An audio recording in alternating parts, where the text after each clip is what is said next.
There comes a moment in life when you realize being liked by everyone is not your calling, and being friendly to everyone is not a virtue, it's a silent surrender. Too often, we wear a smile when we want to scream. We nod in agreement when we feel the resistance rising inside. We go along just to get along. But the truth is, every time you shrink yourself to make others comfortable, you betray the most important relationship in your life, the one with yourself. People-pleasing is often mistaken for kindness. It looks like saying yes when you want to say no. It sounds like laughter at jokes that offend your spirit. It feels like exhaustion disguised as generosity. On the surface, it seems admirable, a trait rooted in empathy and compassion.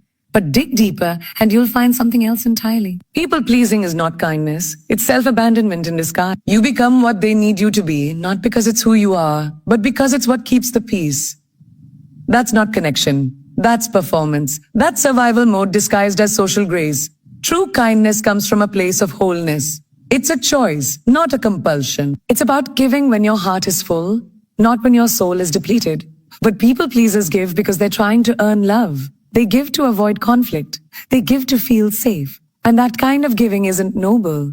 It's rooted in a belief that your value is tied to your usefulness. It's the quiet belief that if you stop being agreeable, you stop being worthy. The tragedy is, the more you people please, the more you disappear. You lose your voice. You water down your opinions. You suppress your needs. Slowly, you become a version of yourself tailored to keep others comfortable. But in the process, you become a stranger to yourself. That is the cost of unchecked friendliness, emotional abandonment. You might be surrounded by people, but feel deeply alone because no one really knows you. They only know the version of you that makes their life easier. People-pleasing often starts in childhood. Maybe you grew up in an environment where love had to be earned, where being good meant being silent, where conflict led to chaos, so you learn to keep the peace at all costs. That habit follows you into adulthood. You become the fixer, the rescuer, the one who smooths things over. But no one ever taught you that your needs matter too, that your truth has a seat at the table. That discomfort doesn't mean danger. It means growth. You can't keep betraying yourself and calling it love. You can't keep saying yes to others and a no to yourself. Every time you silence your voice to protect someone else's feelings, you chip away at your own confidence. You teach yourself that your truth is too heavy, too much, not worthy of space. And eventually, you start to believe that being liked is safer than being known. But that's a lonely way to live. Healthy relationships are built on mutual respect, not silent compliance. The right people in your life won't be repelled by your boundaries. They'll be drawn to them. They'll honor your honesty. They'll make room for your no. But you have to lead the way. You have to show people that you're not available for one-sided loyalty. You have to retrain your nervous system to understand that saying a no doesn't make you bad. It makes you whole. Being kind is beautiful. But kindness without self-respect is just self-erasure. You don't owe everyone your energy. You don't have to bend to be loved. You don't have to shrink to fit in. The version of you that speaks up, stands tall, and honors her truth. That's the one the world actually needs. That's not selfish. That's sacred. Over-friendliness is often mistaken for warmth, openness, or charm. But what many don't realize is that when friendliness becomes excessive, when it's constant, automatic, and indiscriminate, it begins to erode the very thing most people deeply crave: respect. There is a fine line between being kind and being overly accommodating, and when that line is crossed, the impact is rarely what was intended. You may be trying to create connection, but you end up compromising your credibility. Respect is not something that's simply given, it's cultivated. And one of the key ingredients in that cultivation is discernment. When you're overly friendly with everyone, all the time, you stop being discerning. You give your energy, your time, and your attention freely, without evaluating who has earned it or whether the dynamic is reciprocal. That kind of availability may make you seem easygoing on the surface, but it also subtly signals to others that you don't value your own boundaries. And people tend to mirror the way you treat yourself. What begins as openness quickly gets interpreted as neediness. That constant smiling, the over-complimenting, the inability to say no, it doesn't read as confident or charming. It often reads as insecure. People start to question your motives. They wonder, if your kindness is genuine or if you're trying to be liked at all costs. And when they sense that you're operating from a need for validation rather than a foundation of inner strength, their respect naturally diminishes. Over-friendliness can also make others feel overwhelmed or even suspicious. It removes the natural tension that creates healthy dynamic. When you give everything too quickly, approval, admiration, trust, you rob people of the opportunity to earn those things. And what is easily given is often easily dismissed. Think of the people you truly respect in your life. They probably weren't trying to win you over. Their presence was enough. They didn't hand out their friendship like a business card at a networking event. They were selective, intentional, and real. Being overly friendly also prevents you from creating emotional contrast. Human relationships thrive on polarity, light and shade, warmth and coolness, closeness and space. If you're always on, always agreeable, always playing the nice card, you flatten your emotional landscape. People stop wondering about you. They stop leaning in. Mystery disappears. And with it, the respect that often comes from someone holding a bit of themselves back until trust is built. When you are overly friendly with everyone, including those who disrespect you, you set a precedent that mistreatment is tolerable. You might think you're taking the high road by being pleasant in the face of rudeness. But what you're actually doing is showing that your standards are flexible. And when your standards are flexible, your respectability becomes negotiable. You teach people that no matter how they behave, they still get the best version of you. That's not strength. That's emotional compromise. The truth is, the people who are most respected are not always the friendliest. They're grounded. They're kind, but not needy. They're approachable, but not accessible to everyone. They know when to smile and when to stand firm. They understand that respect is born from consistency, not convenience. And they never dilute their presence by trying to be liked by all. So while being friendly is a beautiful trait, it must be balanced with self-respect, boundaries, and emotional intelligence. Not everyone deserves access to your warmth. Not everyone is safe enough to be close to. And when you stop trying to make everyone feel comfortable, you start to command a different kind of energy, one rooted in truth, presence, and unmistakable self-worth. That's when people begin to see you differently. That's when respect rises. You're not for everyone. And that's a power move. In a world that constantly pressures you to be palatable, agreeable, and universally liked, it's revolutionary to choose authenticity over approval. The moment you realize you're not here to fit in but to stand out, you begin to reclaim your power. There's something liberating about not needing to be understood by everyone, not craving validation from every room you walk into, and not tailoring your truth to keep others comfortable. When you try to be for everyone, you begin to dilute yourself. You silence parts of who you are. You round out your edges. You adjust your energy, your voice, your values to match the expectations of the room. Slowly, you become a watered-down version of yourself, easy to digest, but also easy to overlook. You don't ruffle feathers. You don't provoke thought. You don't take up space. And in the process, you lose the very essence that makes you magnetic, that makes you you. Standing firm in your identity means being okay with not being liked by certain people. It means understanding that your voice, your style, your values, they won't resonate with everyone, and that's not a flaw. That's alignment, because the people who are meant to connect with you don't need you to be a less. They don't require a filtered version of your personality. They are drawn to your truth. They see themselves in your strength, and they respect your ability to be unapologetically whole. When you stop trying to be for everyone, you gain clarity. You begin to attract what is real and repel what is false. The invitations that come your way are more aligned. The relationships that enter your life have depth. The conversations are richer because you're no longer playing a role. You're no longer auditioning for spaces that don't deserve you. You start choosing quality over quantity, gain your circle, your energy, and your life. The fear of not being accepted often keeps people stuck in inauthentic patterns. But what's worse than being rejected by others is being disconnected from yourself. What's more painful than someone not liking the real you is you not even giving yourself a chance to be seen in your fullness. Pretending is exhausting. Performing for approval is soul draining. The price of trying to be for everyone is self-betrayal, and it's never worth the cost. Not being for everyone is not about being arrogant or dismissive. It's about being rooted, grounded, secure enough in who you are that you don't chase applause. You don't shapeshift for acceptance. You don't compromise your standards to gain entry. You understand that peace comes from alignment, not popularity. And that popularity, when built on pretense, is nothing more than temporary noise. People may misunderstand you. They may label you. They may walk away because they don't like the way your truth makes them feel. That's okay. Let them. Their discomfort is not your assignment. You're not here to manage everyone's perception of you. You're here to honor your purpose, your calling, your evolution. And sometimes that means standing alone. But standing alone in your authenticity is far more empowering than standing in a crowd that only knows your mask. You're not for everyone. And when you embrace that truth, you stop shrinking. You stop seeking. You stop apologizing for existing with boldness. The right people, the ones who are aligned with your soul, will never require you to tone yourself down. They will meet you in your fullness, not your fragments. And when you stand tall in your truth, you give others the courage to do the same. So let go of the need to be liked by all.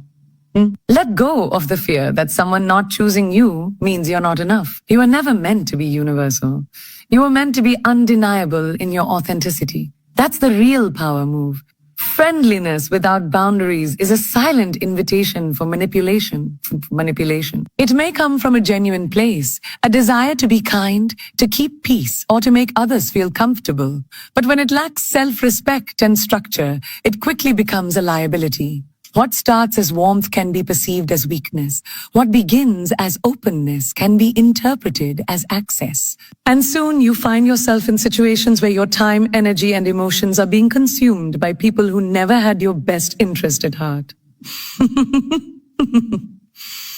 Manipulative people are not drawn to strength. They are drawn to loopholes. They look for kindness that doesn't know how to say no.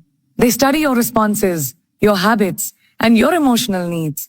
They see friendliness without limits as an opportunity to exploit. When you give endlessly, compromise repeatedly, and tolerate in silence, you unknowingly teach people that they can get away with crossing lines. You teach them that your smile is permanent, your yes is automatic, and your loyalty is unconditional, even when it's not reciprocated. The issue is not friendliness itself, it's the absence of discernment. Boundaries are not walls. They're doors with locks. They're not meant to keep everyone out, but to ensure that only those with respect, honor, and pure intention are allowed in. Without boundaries, friendliness becomes a trap. You start carrying emotional weight that doesn't belong to you. You begin solving problems that aren't yours to fix. You feel guilty for protecting your peace and confused about why your kindness is being used against you. Manipulators thrive on blurred lines. They rely on your inability to assert limits. They test your silence, then normalize their behavior. You start questioning your instincts. You feel like setting a boundary is being rude. You worry that saying no will make you appear cold. And this emotional hesitation creates the perfect playground for someone who's looking to take advantage of your empathy. They don't just cross lines, they erase them. Friendly people often struggle with internal guilt. They equate boundaries with rejection. They fear that being firm will hurt others' feelings. But here's the truth. Boundaries are an act of self-respect, not selfishness. They're not about punishing anyone. They're about protecting your mental, emotional, and spiritual space. If someone is offended by your boundaries, it's a sign that they benefited from you having none. The right people won't be bothered by your limits. They'll respect you more for having them. When you're friendly with boundaries, your energy becomes powerful. You shift from being someone who is easy to manipulate to someone who is deeply respected. You're no longer emotionally available to chaos. You don't answer every call, say yes to every favor, or entertain every drama. You listen with compassion, but you don't absorb pain that isn't yours. You're present, but not passive. Helpful, but not helpless. Creating this balance starts with awareness. You have to know where your friendliness is coming from. Is it driven by love or by fear? Are you being kind or are you avoiding conflict? Are you engaging with people who value you or people who use you? When you start asking yourself these questions, the truth becomes clear. And once you see the pattern, you can break it. Being friendly is a beautiful trait. But without boundaries, it turns into self-sabotage. You don't have to harden your heart. You just have to guard your soul. You don't have to become cold. You just have to stop being endlessly accessible. When you honor yourself first, your friendliness becomes a strength, not a vulnerability. You begin to walk with clarity, speak with intention, and give from a place of fullness, not obligation. And that's when your kindness becomes unstoppable. Your aura speaks louder than your smile. Before you even utter a word, before you offer a handshake or flash a grin, your energy has already entered the room. It's the unspoken language that people feel instantly. You can't fake it, you can't filter it, and you certainly can't Photoshop it. Your aura is the vibration of your inner world projected outward. And no matter how polished your appearance may be or how wide your smile, if your energy doesn't align, people will sense it. A smile can be rehearsed. Politeness can be a mask. But your aura, your energetic presence, is the truth that people feel on a deeper level. It carries your intentions, your emotional state, and your sense of self-worth. That's why two people can walk into the same room with the same look, say the same words, but evoke completely different responses. It's not about what they say or wear.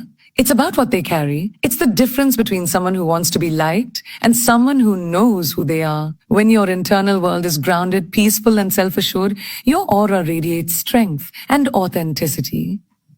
You don't need to chase attention, force charm, or overcompensate. Your presence does the talking.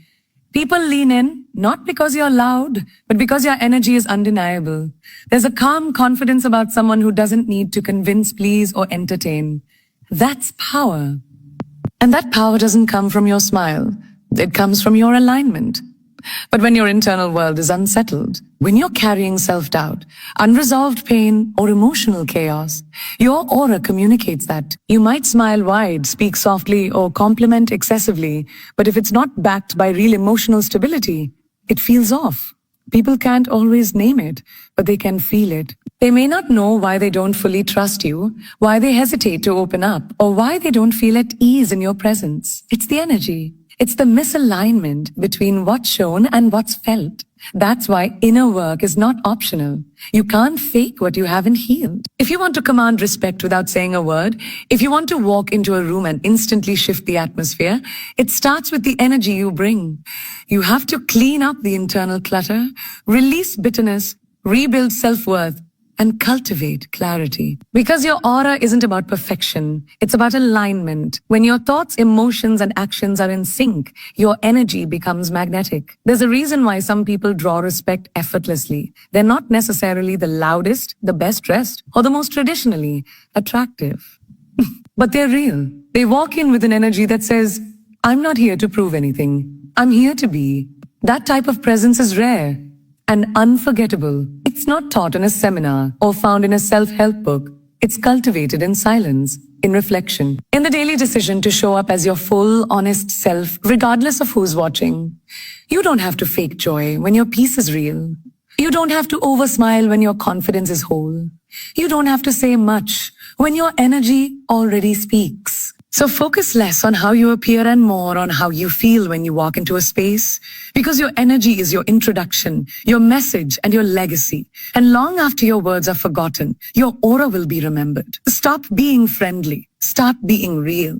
Start being real. In a world that often confuses politeness with personality, too many people hide behind a smile, afraid of what might happen if they speak their truth. They nod when they want to walk away. They agree to things they resent later.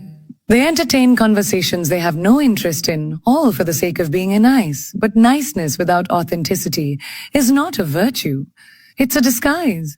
And every time you betray your true self for the sake of keeping peace, you create inner chaos. Being friendly becomes a performance when it's driven by fear. Fear of rejection, fear of judgment, fear of being misunderstood. So instead of showing up as who you really are, you play a role. You become the pleaser, the agreeable one, the easy-to-like version of yourself. But here's the truth.